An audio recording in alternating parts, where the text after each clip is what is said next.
Not thousands, but millions of years ago, on a vast and untamed earth where no cities rose against the horizon, no lamps pushed back the darkness, and no walls protected fragile human bodies beneath an endless and indifferent sky. There are no carved roads, no voices echoing through stone structures, no shelters built with intention. Only endless plains of tall grass bending under the cold breath of the night wind, and above them a sky so immense and silent that it seemed to swallow everything beneath it without mercy.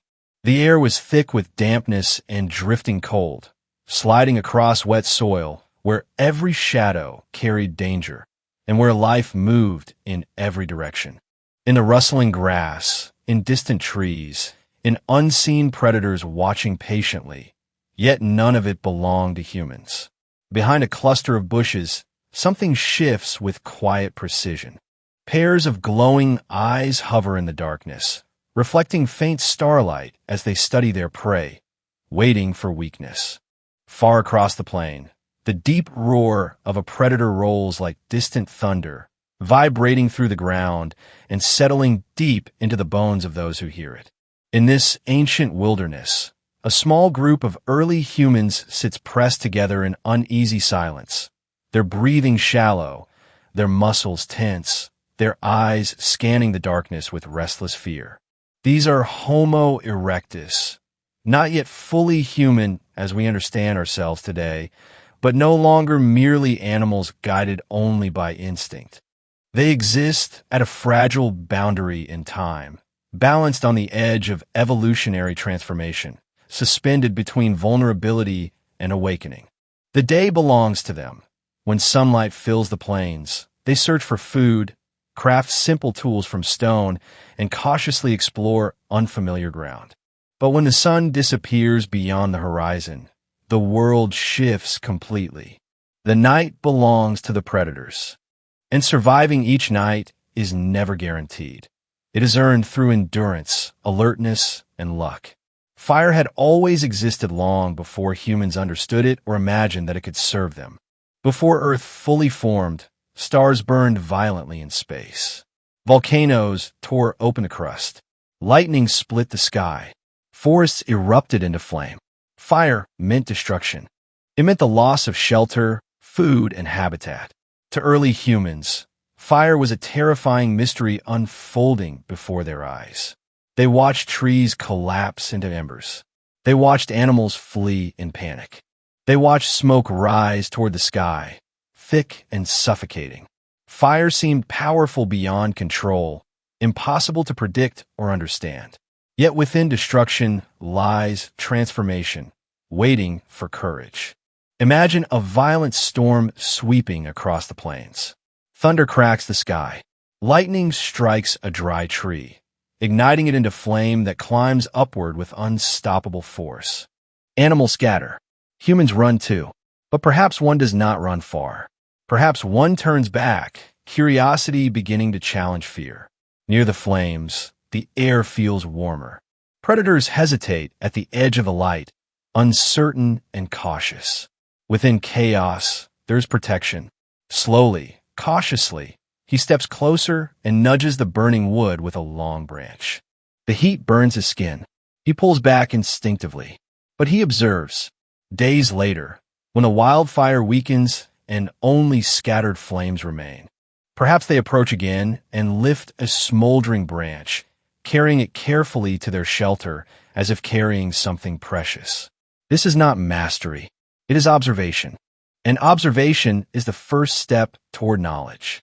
A small flame now burns near their resting place, fragile yet alive, flickering against the wind, crackling softly as it consumes dry wood.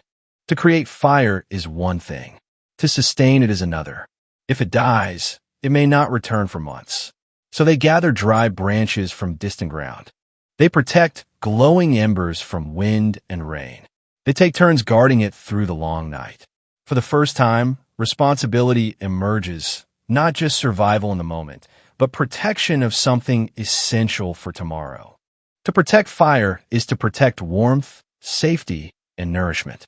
Perhaps this is where the first guardian appears, the first keeper of light. Then another transformation begins.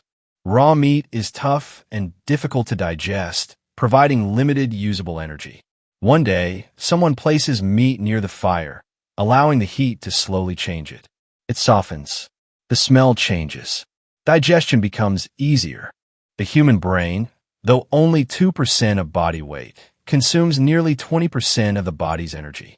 Raw food alone could not sustain rapid brain growth. But fire breaks down food before it enters the body. The body works less. More energy flows to the brain. And slowly, across generations, the brain expands. With expansion comes planning. With planning comes memory. With memory comes communication. With communication comes language. With communication comes language. With language comes symbolic thought, the ability to imagine what is not present. Fire does not simply transform the body. It liberates the mind. Before fire, night meant silence and concealment. After fire, night becomes gathering and conversation, reflection and shared stories. A circle forms around the flame. Faces glow in orange light. Shadows stretch across the ground. For the first time, humans look upward not in fear, but in wonder. They study the stars. They recognize patterns. They create stories. Perhaps someone asks, where do we come from? Around the fire, philosophy is born. Culture is born. The idea of us emerges. Beyond Africa lies a harsher world. Europe is frozen.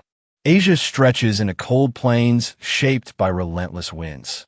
Without fire, survival there would be impossible. Homo erectus becomes the first great traveler. He carries stone tools, a growing brain, and control fire. Fire allows him to endure freezing temperatures, preserve meat, and sleep where predators once ruled. Fire transforms humanity from local to global. Yet the deepest transformation happens within. Mastering fire is not merely technological progress.